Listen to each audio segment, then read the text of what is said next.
কোথায় দিবে? সেটি প্রশ্ন যে আপনি টানাটানি যতই করেন, ভোট যদি দিতে চায় তাহলে তারা দিবে, আপনি টানলে তো ভোটার আসবে না। আপনি অন্তত এই দলীয় ভোটার, এটা দলীয় সিদ্ধান্ত হতে পারে, মানে ওই দলের।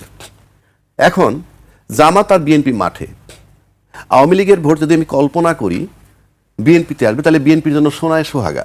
কারণ বিএনপির তো ভোট বেশি আছে এমনি, মানে অতীত জরিপে, বর্তমান জরিপ আমার কাছে নাই, কারণ সামনে ইলেকশনে কদ্দূর কার আছে সেটা না, আমি অতীত জরিপে বলছি। তাহলে সেক্ষেত্রে যদি আওয়ামী লীগের ভোট যোগ হয় 15% হোক আর 25% হোক, তাহলে বিএনপির জন্য সোনায় সোহাগা। আর আসেন, যদি জামাতের দিকে যায়, যাবে কি যাবে না সেই আলাপে কিন্তু আমি যাচ্ছি না, যদি যায় তাহলে জামাতের যদি ভোট বাইরে 10 থেকে 15 হয়ে থাকে, আর যদি আওয়ামী লীগের 25ও থাকে, 25 আর 15 40 হয়, যদি ওইদিকে যায়, প্লাস তারা নিজেরা যদি কিছু ভোট টানা যদি মিলান, আপনি নিশ্চিত থাকতে পারেন 2/3 মেজরিটি, সিঙ্গেল মেজরিটি হলে জামাত ক্ষমতায় যাবে। আর আওয়ামী লীগের যদি ভোট বিএনপিতে সোনায় সোহাগ, এটা তো বলার অপেক্ষা রাখে না, অনেক বেশি সিট পেয়ে তারা ক্ষমতায় যাবে। তার মানে আওয়ামী লীগের ভোট যেদিক যাবে, হ্যাঁ, সেদিকের বিজয় মোটামুটি নিশ্চিত। বিএনপির দিকে আসলে 2/3 মেজরিটি নিশ্চিত হয়, আর জামাতের দিকে গেলে সিঙ্গেল মেজরিটি নিশ্চিত হয়। এটা হলে আমি যদি ভোট যায়। এখন আসেন, আদর্শগত রাজনীতিবিদ কেউ নাই ভাই বলছে সায়ন্ত, আমি একমত। আপনি বঙ্গবন্ধু সাধারণ ক্ষমা করছিল জামাতকে বলছে, দ্বিমত নাই। আবার যদি আপনি জিয়াউর রহমান সাহেবের চ্যাপ্টারে আসেন, উনি কিন্তু সবার আগে এদেরকে পুনর্বাসন করছেন, শাহজিদের মতো ব্যক্তিরে প্রধানমন্ত্রী। আমি কিন্তু দোষ ধরতেছি না, আমি আলোচনাটা করতেছি। বানাইছেন, বানানোটা ঠিক হয়েছে না ব্যাঠিক হয়েছে সেখানে আমি যাচ্ছি না। এটা দিয়ে বুঝাচ্ছি যে জামাতের সাথে বিএনপির একটা সম্পর্ক ফ্রম দ্য বিগিনিং, অর্থাৎ তারা এই পার্টি যেটা ফাউন্ডার, সেখান থেকে এর সম্পর্ক আসেন। যেই মুক্তিযোদ্ধার সপক্ষের শক্তি ফেরিওয়ালা যে আওয়ামী লীগ ছিল, সেই আওয়ামী লীগের বিরুদ্ধেও কিন্তু একবার জোট করলো জামাত বিএনপি মিলে। তাহলে জামাত বিএনপি মিলে জোট করলো কার বিরুদ্ধে? স্বাধীনতার পক্ষের শক্তির বিরুদ্ধে। স্বাধীনতার পক্ষের শক্তি, উনি বলছেন বিএনপি স্বাধীনতার পক্ষের শক্তি, আমার একটা দ্বিমত নাই বা মতও নাই, মানে আমি বলছি, কিন্তু স্বাধীনতার পক্ষ শক্তি যে ফেরিওয়ালা, তাদের বিরুদ্ধে স্বাধীনতার বিপক্ষ শক্তি নিয়ে বিএনপি 2001-এ জোট বানাইয়া তাকে ডিফিট দিয়ে ক্ষমতায় গেছে। তাহলে স্বাধীনতার 95-96-তে তাতে স্বাধীনতার পক্ষের শক্তির বিপক্ষে দাঁড়াইছিল এই বিএনপি জামাতকে নিয়ে, স্বাধীনতার বিপক্ষে শক্তি। আমি এটা দোষ ধরতেছি না, গুণও ধরতেছি না। তার মানে কি, জামাতের সাথে তাদের যে সম্পর্ক বিএনপির, তারপরে যদি আপনি আসেন আজকে যেখানে গেছে সেটা জাস্ট ইউটার্ন।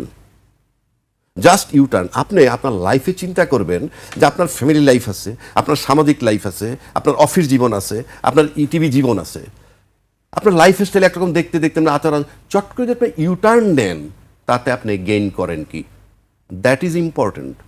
আপনি যখন ইউটার্ন নিয়ে নিলেন, এই ইউটার্ন নেওয়ার আগে আপনি স্বাধীনতার পক্ষশক্তি যে আওয়ামী লীগ ফেরিওয়ালা ছিল, বাংলাদেশের প্রথম আলো, বাংলাদেশের ডেইলি স্টার, বাংলাদেশের মানব জমিন, এমন কেউ নাই যে ফুল টাইম তারেক রহমান সাহেব তার ফ্যামিলির নিন্দা করেনি। এটা আমি বহুবার বলেছি। 2004-এর গ্রেনেড হামলা, পুলিশ রিপোর্ট কিছুই হয় নাই, সবার আগে প্রথম আলো বইলে দিল কি, এটা তারেক রহমান, খালেদা জিয়া জড়িত। Which I hate like anything, কারণ আপনি you can't write this way. আপনি কে? কিন্তু তারা একটা অথরিটি ছিল মিডিয়া জগতে। সেইটা যখন আপনি আজকে ইউটার্ন নিলেন, ইউটার্ন নেওয়ার সাথে সাথে কিন্তু প্রথম আলো বলেন, ওই ডেইলি স্টার বলেন, ইভেন মানব জমিনের মতিউর রহমান সাহেবও ঘুরে গেলেন। মতিউর রহমান সাহেব লিখছিলেন তারেক জিয়ার বিচার হওয়া উচিত, ঘুরে গেলেন। আমি কিন্তু এটা বলছি চরিত্র, আমি কিন্তু দোষগুণ আলাপ করছি না। সেখানে আপনি যখন এই ইউটার্ন নিয়ে আপনি কি পাচ্ছেন? ইউটার্ন নিয়ে আপনি উদীচীর সাপোর্ট পাচ্ছেন, ইউটার্ন নিয়ে আপনি ছায়ানটের সাপোর্ট পাচ্ছেন, উদীচী নিয়ে হয়তো আপনি প্রথম আলো, ডেইলি স্টার, মানব জমিনের সাপোর্ট পাচ্ছেন, 5-10টা ভোটারও হয়তো আপনার বাড়তেছে। কিন্তু আপনি কি একবারও ভাবছেন যে আপনি এত বড় বিএনপি পরিবারের সবাই বিষয়টা কিভাবে নিচ্ছে? আপনি তো আদৌ জানেন না যে সত্যি সত্যি বিএনপি পরিবারের লোক কিছু ছুটে যাচ্ছে কিনা। যদি 40 জন ছুটে যাওয়ার 10 জন ঢুকে, লাভ হবে না লোকসান হবে? Like anything.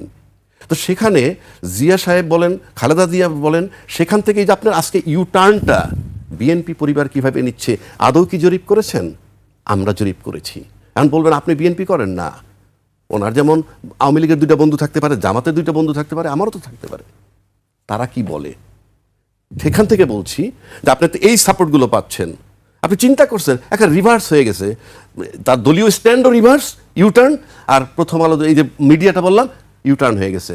সুতরাং 5টা ভোট আপনার বাড়তে পারে দৃশ্যমান, কারণ এগুলা দিয়ে আপনি এটা ফেরত পাইছেন, এই প্রথম আলোর নিন্দার থেকে আপনি মুক্তি পাইছেন। বাট এটাই কিন্তু সব না। 5ই আগস্টের পরের বাংলাদেশের রাজনীতি ঠিক সেই জায়গাটায় নাই যে মিডিয়া ঘুরে গেলেই আপনি সব কিছু পেয়ে যাবেন। এইবার আসেন আওয়ামী লীগের ভোটটা, যে আবার আমি একটা জায়গায়, তার আগে আরেকটা জায়গায় আসি।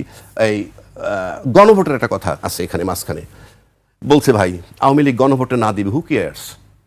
আওয়ামী লীগ গণভোটে না দিল, ধরে নিলাম তার 25% ভোট, তো ভোট দিতে যদি যাবেনই গণভোট দিয়া নাক বইলা উনি কাকে বাঁচাবেন, নাকি ফ্যাসাদে ফেলবেন? গণভোট যদি না হয় এই নির্বাচনে যারা পার্লামেন্টে তারাই বিপদে পড়বে। কারণ আপনার এখন পর্যন্ত, আমি আগেও বলছি এখনো বলছি, আবারও চ্যালেঞ্জ করছি, নির্বাচন কমিশন কিন্তু এবার বলেনি আমি সংবিধানের কোন অনুচ্ছেদ মোতাবেক জাতীয় নির্বাচনের তফসিল ঘোষণা করছি। উনি তফসিল ঘোষণা করছে কোন দিন কি হবে। সুতরাং গণভোট যদি পাস না করে আপনি তো ঢুকতেই পারবেন না। গণভোটে না পড়ার আশঙ্কা কেন করছেন? ওই যে উনি বললো, সেই জন্য আমি বলি গণভোট যদি না হয়, বলছে কোনো পার্শ্ব প্রতিক্রিয়া হবে না, বহুজনে বলে। আমি বলছি পার্শ্ব প্রতিক্রিয়া এবং ভয়ানক। কেন? নাম্বার 1, সব পলিটিক্যাল পার্টি জাতির কাছে প্রতারক হবে, বলে দিচ্ছি, জাস্ট প্রতারক। কেন আমি বলি, আপনি যখন জুলাই সনদ স্বাক্ষর যেদিন হইল ওই যে পার্লামেন্টের সাউথ প্লাজায় এখানে, সেখানে কিন্তু দলের প্রতিনিধি ছিল না। দলের প্রতিনিধি মানে কি? দলের ভোট এখানে পড়বে। দলের প্রতিনিধি মানে তো এই দলের প্রতিনিধি মানে পুরা দল, এই ঘর তাকে দায়িত্ব দিছে যে তোমরা রিপ্রেজেন্ট করো। তাহলে ওখানে জামাত ছিল, ওখানে বিএনপি ছিল, হ্যাঁ, ওখানে অন্যান্য দল ছিল। আমি সব দল আনবো না, তার কার কি ভোটার আমি জানি। ইসলামী দলগুলো ছিল, বিএনপি ছিল। বিএনপি মানে কি? টোটাল বিএনপির ভোট ওইখানে পড়তে হবে, কারণ আপনি তো রিপ্রেজেন্ট করছেন। যদি রিপ্রেজেন্ট করে গণভোট না পাস, জয়যুক্ত না হয়, আমি বললাম জাতির কাছে প্রতারক হবে এবং আন্দোলন হবে। কারণ আপনি তো জাতির সাথে বিশ্বাসঘাতকতা করেছেন। আপনি বললেন আপনি টোটাল বিএনপিকে রিপ্রেজেন্ট করেন, আপনি বললেন আপনি টোটাল জামাতকে রিপ্রেজেন্ট করেন, আপনি বললেন আপনি টোটাল ইসলামী দলকে রিপ্রেজেন্ট করেন। 30টা দলের 60টা লোক, এই 60টা লোকের ভোটগুলা কোথায়? গণভোট পাস করা ম্যান্ডেটরি না? আমি বললাম তো তারা কঠিন বিপদে পড়বে, কঠিন বিপদে। এবং প্রতারক, আমি বলে দিচ্ছি, টোটাল দেশের কাছে রাজনৈতিক দলগুলা প্রতারক হিসাবে চিহ্নিত হবে। বিশেষ করে সেদিন যারা স্বাক্ষর দিয়েছেন সেই ইন্ডিভিজুয়াল, এবং তাদেরকে যেহেতু তারা পুরা দলকে রিপ্রেজেন্ট করছে। আমার দলে 100 লোক আছে, আমরাই তো পাঠাই তাদের প্রতিনিধি। জি, শান্ত ভাই, সবাই এই রাজাকি ভাই সবাই তো হ্যাঁ ভোটের কথাই বলছে। আমার দরকার নেই তো, পাস করতে হবে। আমি বলছি গণভোটটা জয়যুক্ত হতে হবে। যদি না হয় তাহলে তারা জাতির কাছে প্রতারক হবে এবং আন্দোলন হবে। আমি সেটা বলছি। আপনার কে কি বললো ইম্যাটেরিয়াল, পাস করতে, আপনি পাস করে ক্ষমতায় যাবেন আর ভোট পাস করবেন না। আপনি তো আপনার দলকে রিপ্রেজেন্ট করছেন। আপনার দল যদি সারা বাংলাদেশে 5 কোটি ভোট পড়ে থাকে, 5 কোটি ভোট গণভোটে পড়তে হবে, কারণ আপনি তাদেরকে রিপ্রেজেন্ট করেছেন। সুতরাং গণভোট ফেল করার কোনো স্কোপ নাই। জি, আপনার কাছে আমি আবারও আসবো।